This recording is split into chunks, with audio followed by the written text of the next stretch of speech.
창세기 13장 1절부터 13절까지의 말씀입니다. 창세기 13장 1절부터 13절 말씀 같이 한 목소리로 읽겠습니다. 아브람이 애굽에서 그와 그의 아내와 모든 소유와 롯과 함께 네겝으로 올라가니 아브람에게 가축과 은과 금이 풍부하였더라. 그가 네겝에서부터 길을 떠나 베델에 이르며 베델과 아이 사이 곧 전에 장막 쳤던 곳에 이르니 그가 처음으로 제단을 쌓은 곳이라. 그가 거기서 여호와의 이름을 불렀더라. 아브람의 일행 롯도 양과 소와 장막이 있으므로 그 땅이 그들이 동거하기에 넉넉하지 못하였으니 이는 그들의 소유가 많아서 동거할 수 없었음이니라. 그러므로 아브람의 가축의 목자와 롯의 가축의 목자가 서로 다투고 또 가나안 사람과 브릿 사람도 그 땅에 거주하였는지라. 아브람이 롯에게 이르되 우리는 한 친족이라. 나나 너나 내 목자나 네 목자나 서로 다투게 하지 말자. 네 앞에 온 땅이 있지 아니하냐. 나를 떠나가라. 네가 좌하면 나는 우하고 네가 우하면 나는 좌하리라. 이에 롯이 눈을 들어 요단 지역을 바라본즉 소알까지 온 땅의 물이 넉넉하니 여호와께서 소돔과 고모라를 멸하시기 전이었으므로 여호와의 동산 같고 애굽 땅과 같았더라. 그러므로 롯이 요단 온 지역을 택하고 동으로 옮기니 그들이 서로 떠난지라. 아브람은 가나안 땅에 거주하였고 롯은 그 지역의 도시들에 머무르며 그 장막을 옮겨 소돔까지 이르렀더라. 소돔 사람은 여호와 앞에 악하며 큰 죄인이었더라. 지난주 아브람은 말씀을 따라 잘 가다가 이 상황에 의해서 움직이는, 말씀을 따라가다가 상황을 또 따라가게 되는 그런 여정을 갑니다. 그래서 애굽에까지 내려가게 됐고 애굽에서 자신의 아내를 누이라고 이렇게 속이는 일까지 있었습니다.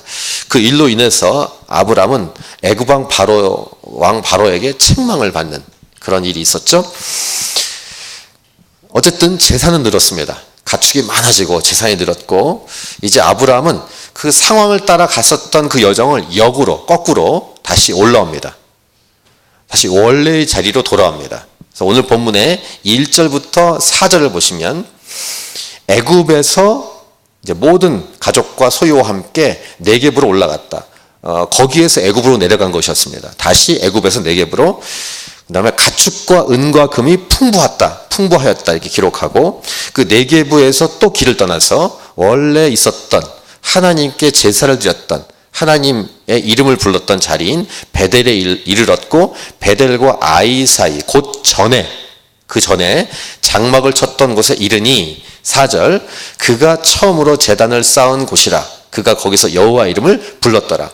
자, 1절 4절을 보시면 아브람의 신앙이 회복되었다는 사실을 알 수 있습니다. 이렇게 쭉 내려갔다가 상황을 따라 말씀을 따라 갔던 그 지역으로 다시 오는. 그래서 애굽에서 네겝에서 베델과 또 아이 사이로 처음에 장막을 쳤고 하나님의 이름을 처음 불렀던 곳으로 돌아왔다. 하나님의 이름을 불렀다는 표현은 예배가 회복되었다, 신앙이 회복되었다 이런 표현입니다. 하나님을 찾고 하나님을 불렀던 처음의 자리, 신앙의 처음 자리로, 첫사랑의 자리로 왔다. 저와 여러분들도 이 신앙이 좋은 것 같지만 왔다 갔다 합니다. 이렇게 시설을 타듯이. 좋을 땐 굉장히 좋다가 좀 한참 미끄러졌다가 이렇게 왔다 갔다 하죠. 근데 분명한 것, 회복될 수 있다는 것입니다. 아멘? 신앙은 회복될 수 있습니다. 우리 옆 사람에게 당신의 신앙도 회복될 수 있습니다 라고 말해 주시기 바랍니다. 우리의 신앙 회복될 수 있습니다. 리커버리 됩니다. 물론 왔다 갔다 하지 않고 꾸준히 신앙이 멈추지 않고 성장하면 더 좋겠죠. 근데 어쨌든 회복될 수 있는 소망. 우리 이와 관련돼서 우리 다음 주에 전도 집회를 기대하는데 어떤 이유인지 모르지만 어쨌든 교회를 떠날 수 있죠. 교회를 떠나고 상처 입고 교회 안 다니고, 하지만 그분들 하나님 포기하지 않으신 줄 믿고 그런 믿음을 가지고 우리가 전도 집회를 하는데 그분들의 신앙이 회복될 수 있다. 라는 소망을 갖고 이 집회를 기도하고 준비합니다. 우리에게 이러한 믿음이 있기를 바라고 저와 여러분뿐만 아니라 옆에 있는 주변에 있는 사람들의 신앙이 회복되기를 기대하면서 하나님 안에서 기도할 수 있길 바랍니다. 믿음과 소망을 가지고 그다음에 하나님의 사랑, 그 사랑의 마음을 가지고 권면하고 회복할 수 있다는 소망을 가지고 자꾸 다가가는 것. 그래서 이 자리에 이곳에서 이제 금요일 날 하게 되는데 이 자리에 그분들이 올 수 있기를 간절히 소망해 봅니다. 오늘 메시지 첫 번째, 신앙은 회복될 수 있다. 반드시 그렇게 되기를 우리는 기도해야 한다는 것입니다. 회복되는 정도만이 아니라 두 번째 메시지, 우리의 신앙은 성장할 수 있습니다. 자라가는 것입니다. 신앙은 그 자리에서 그냥 그대로 있는 게 아니라 자라갑니다. 생명은 자라가죠. 아기가 태어난 다음에 계속 커가는 것처럼, 그리고 나무가 심겨진 다음에 계속 자라가는 것처럼 우리의 신앙, 영의 이 영적인 부분이 자라간다. 그러니까 우리 겉사람은 늙어가지만 속사람은 날마다 새로워진다. 이렇게 사도 바울은 우리에게 권면하고 있습니다. 자라갈 수 있다. 그럼 이 신앙이 회복되고 신앙이 자라가는 것은 어떤 모습으로 드러날까? 이것이 오늘 본문의 핵심 메시지입니다. 자, 아브라함과 함께하는 그 가족들과 일행 친척들의 상황은 이랬습니다. 5절부터 7절을 보시면 아브라함의 일행 롯, 조카입니다. 롯의 일행도 함께 했는데 양소, 가축들이 많았다는 것입니다. 근데 6절을 보시면 너무 많아가지고 함께 있기가 넉넉하지 못했다. 그래서 6절 후반부, 이는 그들의 소유가 많아서 동거할 수 없다. 너무 재산이 많으니까 부대끼는 거예요. 그래서 7절을 보시면 서로 다투었다는 표현이 있습니다. 아브라함의 가축의 목자와 롯의 가축의 목자가 서로 다투고 또 그 지역에는 가나안 사람과 브릿 사람도 그 땅에 거주하였다라고 기록합니다. 그러니까 동거하고 함께하고 같이 지내기가 좀 어려웠다라는 것입니다. 그러니까 재산이 많아도 힘든 것 같아요. 재산이 없어도 싸우는데 재산이 많아도 싸우는 그런 경우 있잖아요. 오히려 재산이 없을 때는 괜찮았는데 재산이 생기면서 싸우게 되는 경우가 있죠. 이 상황이 있습니다. 그런 상황이. 가축이 많은 겁니다. 그 당시로는 재산이 많은 거예요. 싸우더라도 재산이 좋겠다. 절대로 그런 마음을 갖지 마시고, 재산이 적을 때만 갈등이 일어나는 줄 알았더니 재산이 많을 때도 갈등이 일어날 수 있다. 얼마나 많은지 함께 거하기가 어려울 정도다. 서로 다투는 상황까지 갔다. 이렇게 오늘 성경은 말합니다. 그래서 아브라함이 결단을 내릴 때가 왔습니다. 그러니까 이 가정과 가문의 리더인 아브라함이 결정을 해야 돼요. 그래서 8절과 9절을 보시면 이렇게 말합니다. 아주 중요한 표현입니다. 우리 8, 9절 같이 다시 읽겠습니다. 시작. 아브라함이 롯에게 이르되 우리는 한 친족이라 나나 너나 내 목자나 네 목자나 서로 다투게 하지 말자. 9절. 내 앞에 온 땅이 있지 아니하냐. 나를 떠나가라. 내가 좌하면 나는 우하고 네가 우하면 나는 좌하리라. 9절에 이 표현 있죠. 굉장히 중요한 표현입니다. 아브라함이 위대한 결단을 내릴 때 이 말씀을 가지고 오늘 설교 제목을 잡았습니다. 네가 좌하면 나는 우하고 네가 우하면 나는 좌하리라. 양보하는 것입니다. 상대방에게 먼저 선택을 하게 하는 것입니다. 이것은 곧 아브라함의 신앙이 아까 보니까 회복됐다는 말씀을 나누었는데 회복됐고 성장하고 있다는 사실을 보여주는 겁니다. 신앙은 물론 하나님과의 관계죠. 하나님과의 관계의 신앙이란 부분이 삶을 통해서 성장됐다는 것이 증명이 되는 이 모습이 오늘 이 모습, 이 표현입니다.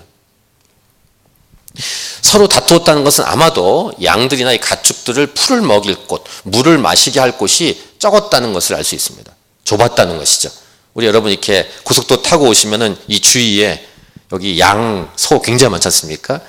근데 이렇게 넓은 곳이니까 이렇게 여유 있게 있지 굉장히 많다고 생각해 보세요. 그럼 비좁겠죠? 풀도 부족하겠고 물도 부족하겠고. 그러니까 서로 다툴 수밖에 없는 거예요. 우리 양을 먼저 먹이겠다. 우리 양에게 먼저 물을 마시겠다. 뭐 이렇게 싸울 수 있지 않겠습니까? 그런 갈등 속에서 어차피 땅이 많으니까 주위에 어느 쪽을 가라라고 선택할 때 아브라함이 롯에게 먼저 선택권을 줍니다.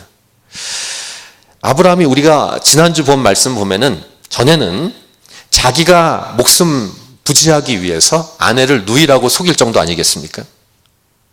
근데 이러한 아브라함이 한층 업그레이드된 모습을 보이고 있습니다. 신앙이 자라가고 있다는 사실이에요. 자기의 욕심과 상황에서 움직였기 때문에 받은 어려움이었습니다. 근데 어려움을 통과하면서 자라난 자라난 신앙의 모습을 볼 수 있습니다.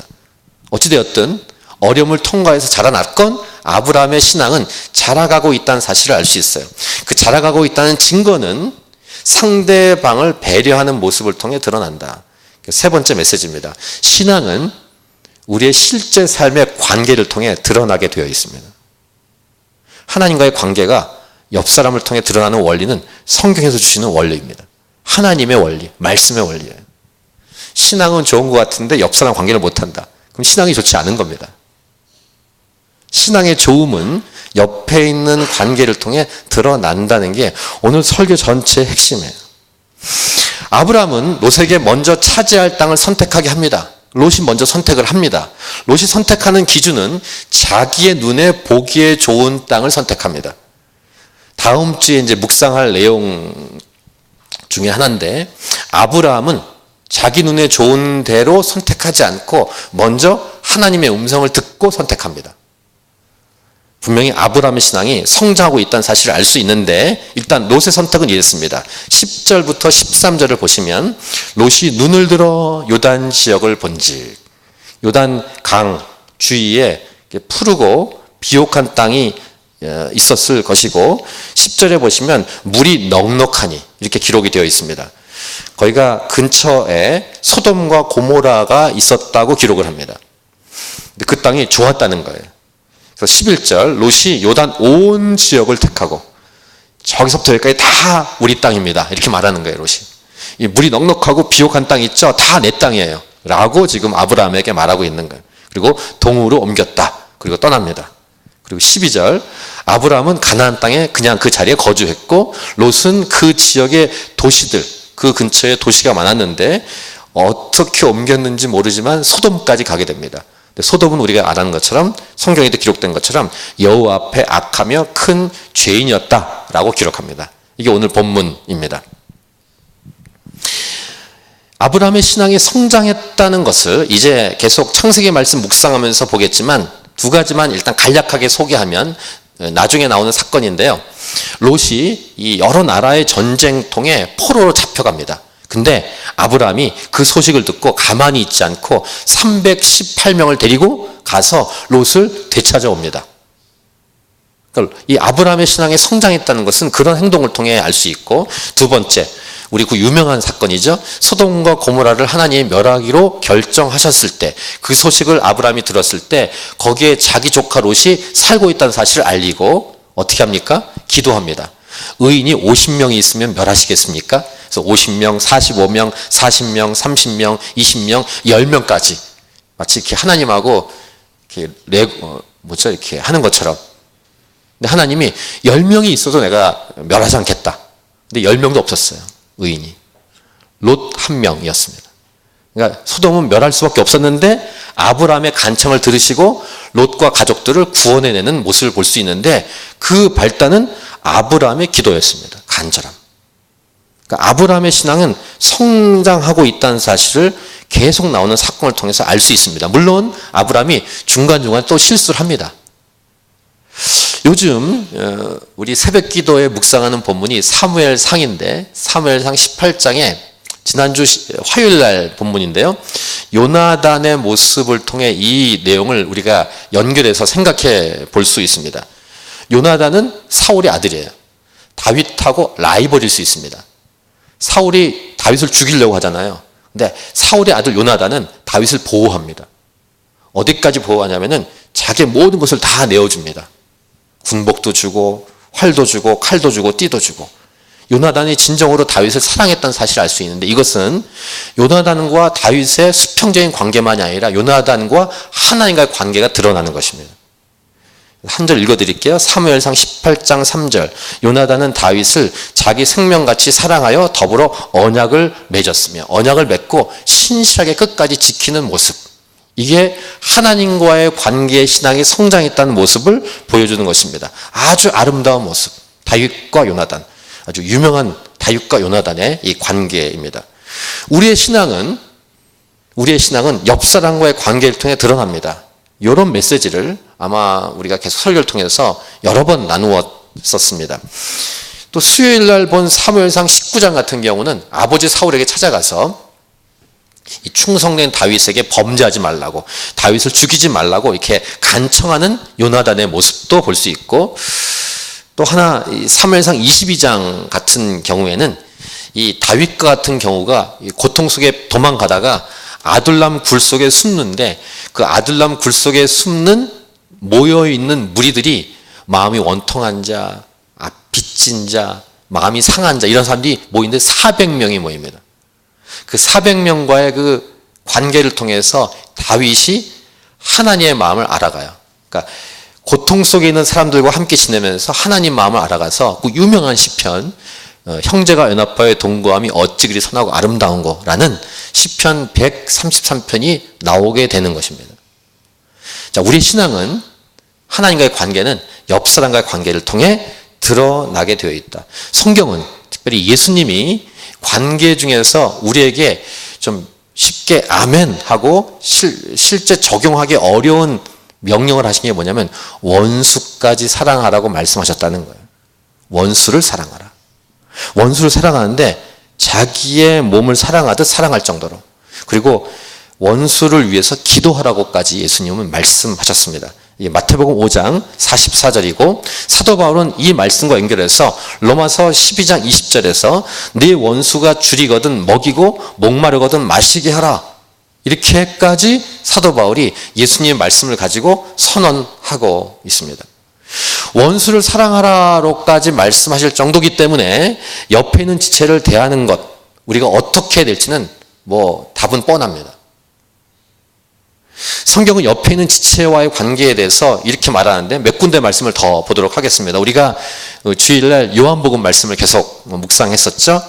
기억하실 텐데, 요한복음 15장 13절, 사람이 친구를 위하여 자기 목숨을 버리면 이보다 더 큰 사랑이 없다라고 말씀하셨습니다. 예수님의 말씀입니다.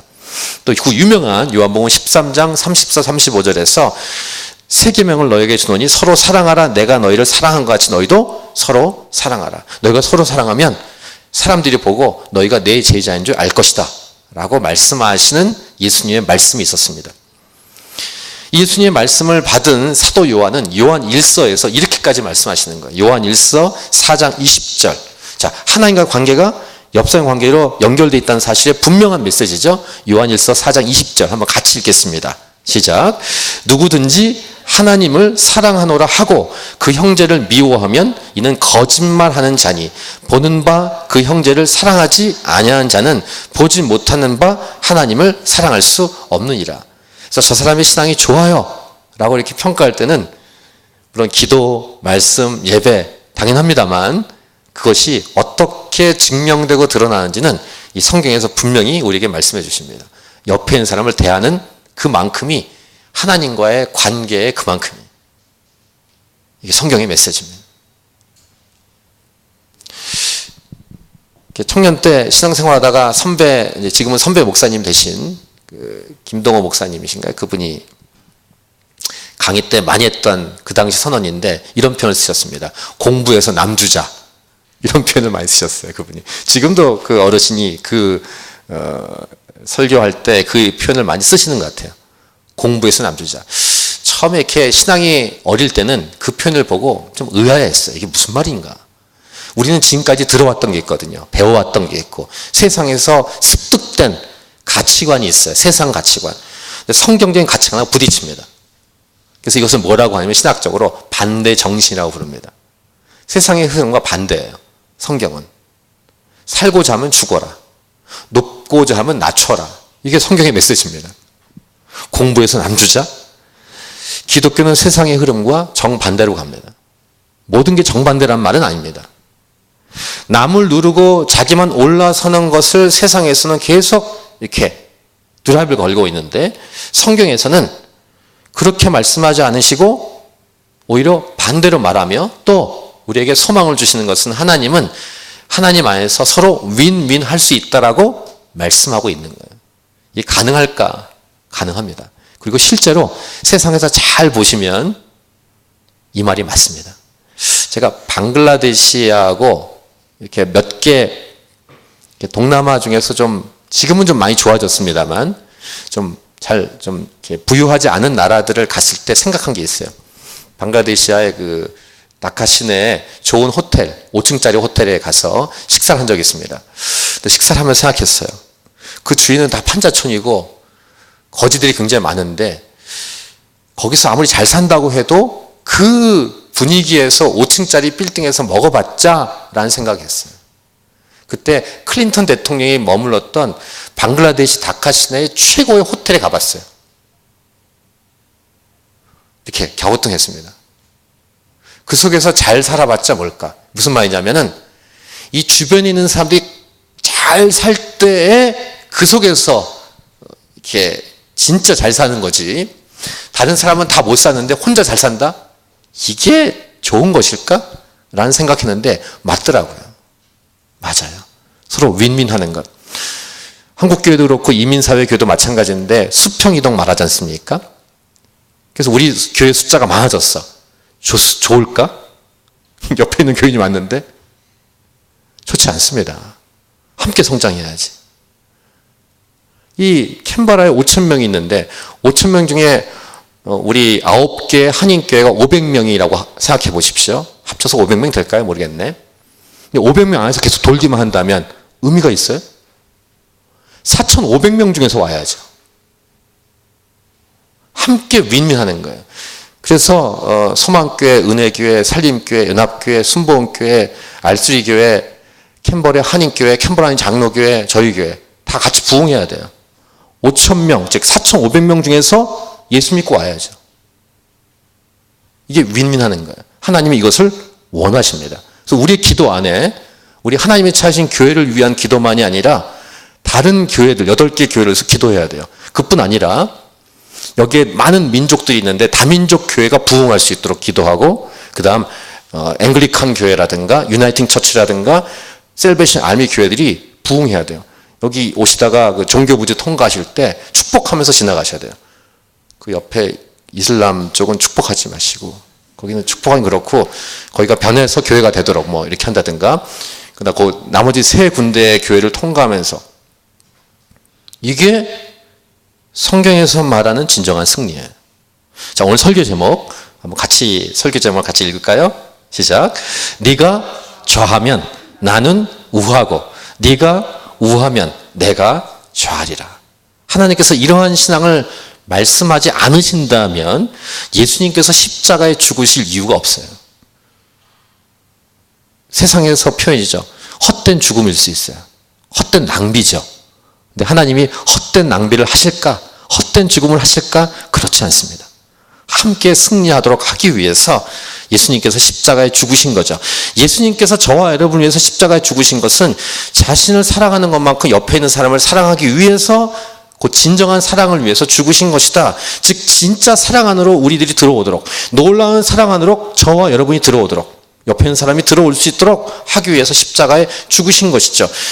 놀라운 것은 이렇게 예수님의 희생은 저와 여러분이 망하는 게 아니라 예수님도 부활하시고 저와 여러분들도 승리하도록 하셨다는 놀라운 사실이에요. 이러한 삶, 저와 여러분이 하나님의 관계가 온전해질수록 이것이 가능해진다는 거예요.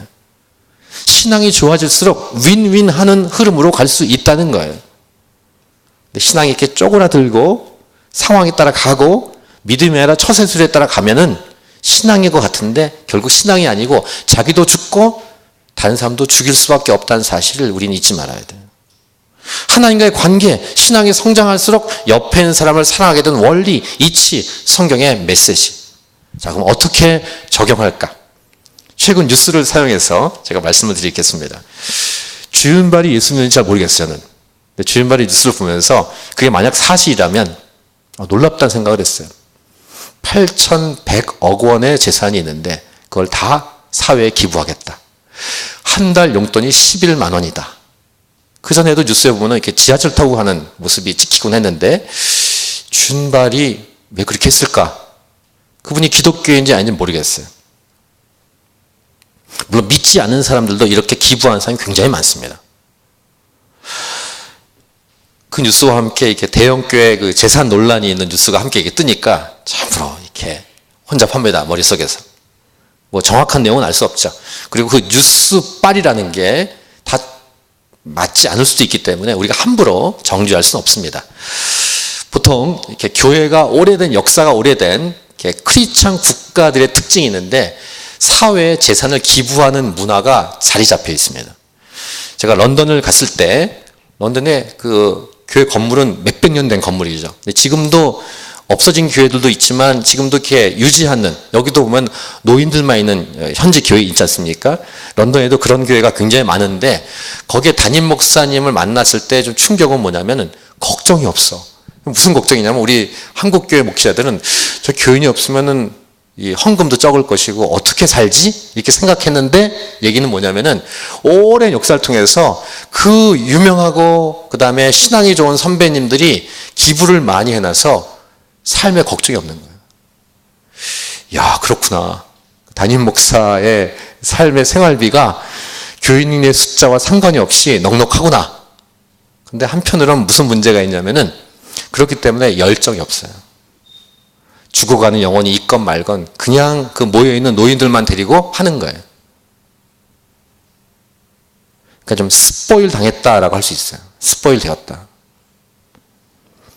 물론 이거 반대로 또 얘기해도 좀 아쉽습니다. 그럼 먹고 살기 위해서 전도하느냐 이렇게 얘기할 수 있으니까 참 아이러니한데 기부하는 문화는 아무튼 아름다운 문화인 건 맞아요. 자기 게 아니라고 말했다고 하죠. 이 8,100억 원 내 거 아닙니다 라고 말했다 하더라고요. 만약 믿지 않는 사람이라면 믿는 사람보다 훨씬 훌륭한 고백을 한 것입니다. 우리가 어떻게 이 말씀을 적용할 수 있을까? 기부하는 것과 함께 이런 게 있습니다. 우리의 시신기증 또는 입양 이런 부분도 우리가 할 수 있고 한국도 이런 것이 많이 정착되었다고 알고 있습니다. 다른 사람을 돕는데 자신에게 허락하고 주어진 것들을 활용하는 것, 이것은 신앙의 모습의 실질적인 모습이라고 할 수 있습니다. 이 재산은 내 것이 아닙니다 라고 말한 것 아주 옳은 말입니다. 그러니까 신앙인이 이러한 삶을 살아낸다면 거룩한 영향력이 있을 것입니다. 솔직히 잘 생각해 보십시오. 내 것이 있는지 하나도 없습니다. 보통 공수를 공수공이라고 세상에서 말하는데 그것도 아니에요. 사실은 여러분 몸도 여러분 게 아니에요. 하나님이 주신 거지. 우리 거는 아무것도 없어요. 하나님이 주신 거고 하나님 거예요. 그렇다면 하나님의 뜻대로 사용하는 것이 옳습니다. 하나님이 원하시는 대로 나에게 허락하신 것과 내 몸을 쓰는 것이 맞아요. 이것이 진짜 헌신이에요. 그렇게 했을 때 우리의 신앙은 실제화가 됩니다. 시간, 돈, 몸, 나에게 주신 모든 것을 하나님 원하신 데 쏟아붓는 것. 그럼 어디에 쏟아붓는가? 우리 예수 믿는 사람들은 첫 번째, 복음을 위해 쏟아부어야 한다는 것입니다. 복음. 이것이 최우선적으로 우리의 모든 것을 쓸어 넣어야 될 목표 첫 번째입니다. 복음, 전도와 선교. 앞장을 서서 최우선적으로 저와 여러분에게 주신 모든 것을 쏟아붓는 것. 우리 금요예배 때 사도행전에 나오는 초대교회, 그 초대교회가 이렇게 실제적으로 행동을 했습니다. 자기 것을 자기 것으로 하지 않았다라고 기록을 합니다. 그래서 나누어 줬는데 가난한 사람이 분명히 많은 공동체임에도 불구하고 가난한 사람이 없었다라고 말합니다. 그래서 그 유명한 사건도 있지 않습니까? 아나니아와 삽비라 사건. 자신 전 재산 중에서 일부를 감췄을 때 그 당시에는 하나님이 죽이셨어요. 헌금을 하지 않은 것도 아닌데 헌금을 했음에도 불구하고 죽었습니다. 그 정도로 아주 세게 초대교회를 다루신 하나님. 자기에게 허락한 모든 것을 하나님을 위해 쏟아붓는 것. 첫 번째. 두 번째는 물론 구제와 긍휼입니다. 이웃을 위해 쓰는 것. 이 이웃을 위해 쏟아붓는 것에 대해서 아주 쉽게 얘기하면 준 다음에 다시 돌려받을 생각을 안 하는 거예요. 제가 지난번도 한번 말씀드린 것 같은데 벨코넨 쪽에서 교회 내에서는요 돈 거래하면 안 됩니다.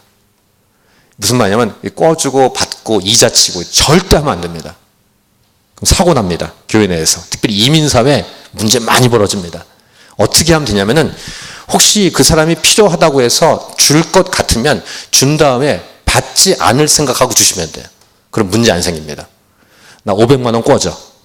그냥 줄게. 주면 돼요. 그리고 안 받으시면 돼요. 그러면 아무 문제가 안 생깁니다. 그리고 받는 거 생각하고 그 다음에 이쪽에서는 돈을 걷어가지고 도망갈 생각하고 이러면 끝나는 거예요. 그래서 교회 내에서는 돈고래 절대 안 돼요. 그냥 주는 것입니다. 자, 세 번째, 이 부분도 몇 번 말씀드렸습니다만 옆에 있는 사람이 잘 되고 있는 것을 기뻐할 수 있을 정도로 훈련하시는 겁니다. 내가 잘 되고 나의 자녀들이 잘 되는 것과 함께 옆에 있는 사람이 잘 되고 옆에 있는 사람의 자녀가 잘 되는 것을 기뻐하고 좋아하는 것, 박수를 칠 줄 아는 것, 칭찬할 줄 아는 것. 좀 더 얘기할게요. 나보다 잘 되고 나의 자녀보다 옆에 자녀가 잘 되는 것을 기뻐할 수 있는 것. 이것이 신앙이 자라가는 우리의 구체적인 모습이에요. 이걸 함께 좋아할 수 있는가? 사도 바울은 로마서 12장 15절에서 즐거워하는 자들과 함께 즐거워하고 우는 자들과 함께 울라라고 말씀하고 있는데, 이렇게 이 부분과 관련돼서 직접적인 것은 우리가 함께 교회를 모였을 때 옆에 있는 사람이 잘 될 때 함께 기뻐하고 즐거워하는 것뿐만 아니라 옆에 있는 사람이 잘 안 됐을 때 함께 울어줄 수 있는 것입니다. 근데 이것이 우리 교회 내에서만이 아니라 옆에 있는 교회가 어떻게 될 때 우리도 반응하는 거예요. 시드니에 있을 때 몇 번 그런 얘기 들은 적이 있었는데, 새송교회가 저렇게 됐는데 우리 교회가 부흥해야지, 이런 얘기를 굉장히 많이 들었습니다. 씁쓸했습니다. 함께 슬퍼할 수 있는 게 중요합니다. 그러니까 우리 이 주위에 8개 교회, 저희 교회 말고 8개 교회가 부흥하고 잘 되고 있다는 사실을 가지고 기뻐할 수 있는가라는 거예요. 근데 잘 됐다, 저 교회 다 무너졌다, 다 흩어졌대, 다 나왔대, 우리 교회로 올 거야. 하나님이 복을 주시기가 어렵습니다. 하나님은 다 사랑하시는데. 그러니까 어떤 중심까지 가야 하냐면, 세례 요한이 예수님을 향해서 고백했던 표현인데요. 요한복음 3장 30절입니다. 한번 같이 읽겠습니다. 시작. 그는 흥하여야 하겠고 나는 쇠하여야 하리라 하니라. 이것이 승리입니다. 이것이 행복입니다. 이것이 사랑입니다. 예수님을 닮아가는 모습입니다. 하나님의 관계는 사람들과의 관계를 통해 드러납니다. 아까 본문 중에서 8절 9절 다시 보겠습니다. 아브라함이 롯에게 이르되 우리는 한 친족이라 나나 너나 내 목자나 네 목자나 서로 다투게 하지 말자. 네 앞에 온 땅이 있지 아니하냐. 나를 떠나가라.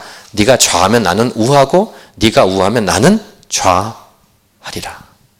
오늘 설교 제목, 이 말씀에 있는 것, 네가 좌하면 나는 우하고 네가 우하면 내가 좌하리라.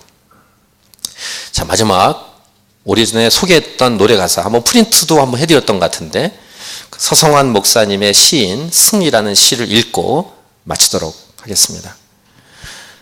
이 노래를 이제 강명치 형제가 작곡을 해서 앨범에 냈는데, 이 서성환 목사님의 여러 시가 이 오랜 세월이 지나도 제 가슴에 많이 남습니다. 그 중에 이 승리라는 이 가사는 정말로 제 마음에, 이 노래를 처음에 앨범에 담은 사람은 강명식 형제가 아니라 김명식 형제입니다.